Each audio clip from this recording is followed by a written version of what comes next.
Alrighty, so up till now, all your interactions with the periodic table have probably not occurred in physics because we really don't care too much about the periodic table in most areas of physics except for nuclear. And that's because nuclear physics is dealing with the reaction of this atom. It's dealing with the atom. And the periodic table is just a big catalogue. It's an organisation of atoms with all this valuable information. Cool?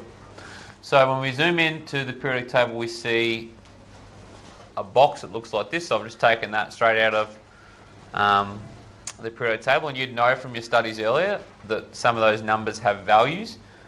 And the Cl and the word chlorine are just what we call something that has, what has it got? All chlorine atoms must have 17 what? Every chlorine atom in the history of chlorine atoms has 17 protons. If it's got 16 protons, it's no longer chlorine. What is it now? Sulfur. If it's got 18, it is? I told a joke about the 18th element of the periodic table. You don't know about my jokes? Yes. That's good because all the good ones are gone. I'll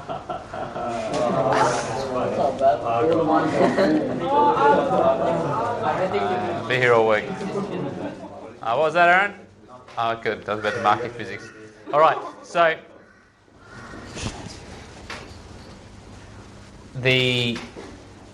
had a joke for Aaron's statement, but it's gone. It's past. It was about noble gases and not being able to find them, but them being there.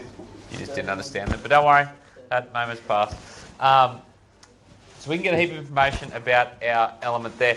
Now, in chemistry, we care about, when we see chlorine, right? We categorise it somehow. How do we categorise chlorine in chemistry? Someone who does chemistry. It's an appropriate science. Come on, you can own up to your... It's a circle?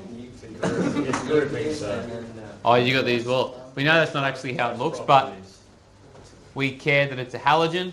We care that it's a non-metal. We care that it's highly reactive. We care about all these things, correct? Yes.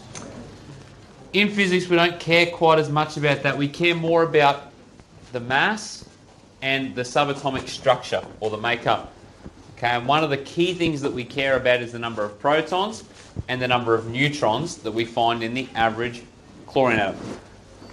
And this is why I picked chlorine, because the number is 17. What does that tell me? I wouldn't see why anyone's looking at their iPad right now. We have 17 protons. How do we know? Atomic number. Okay. How many neutrons does this average chlorine atom have?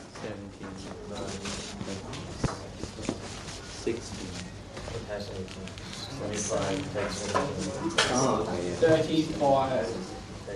So you said 35 minus 17, which the mathematicians will tell me is 18. Oh, someone's saying 18.45. Some are saying it's 18. Why is it 0.45? Why is it not 0.45? Who thinks it is 0.45? Who thinks it's not 0.45? Ryan, do you think it's 0.45 still? Yeah. Okay, good. I like that you're sticking to your guns. Why is it not 0.45? Thanks, Connor. Because you can't have 0.45 with a neutron. Very good. So you can't have 0.45 for neutron. Just cut in half.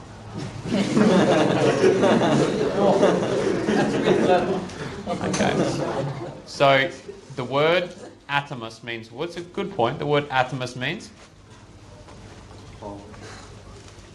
We learnt this a couple of days ago. Atomos means indivisible. Remember the bloke who said you can't break things up anymore? So they said that the smallest thing we can possibly get is an atom. They went smaller. They found subatomic particles. So what you're saying, Ryan, is we can have something smaller than the thing that is already smaller than the thing that we said is the smallest thing in the... Okay. Okay. Unfortunately, Connor is correct. We cannot have 0.45 of a neutron. So that is the correct answer. And what we did was rounded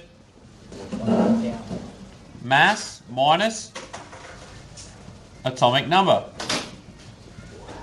Or number of protons. Yeah, or proton number. And that's because where does all our mass come from? Almost all our mass in the atom comes from? The nucleus. Nucleus. Very good. I've got a joke about that if you'd like to hear it. Yes. Yes. Why is the nucleus the holiest part of the atom? Why? Because it holds the mass. That's called a cross-curricular joke. Aaron, you will laugh by the end of the semester. Okay. So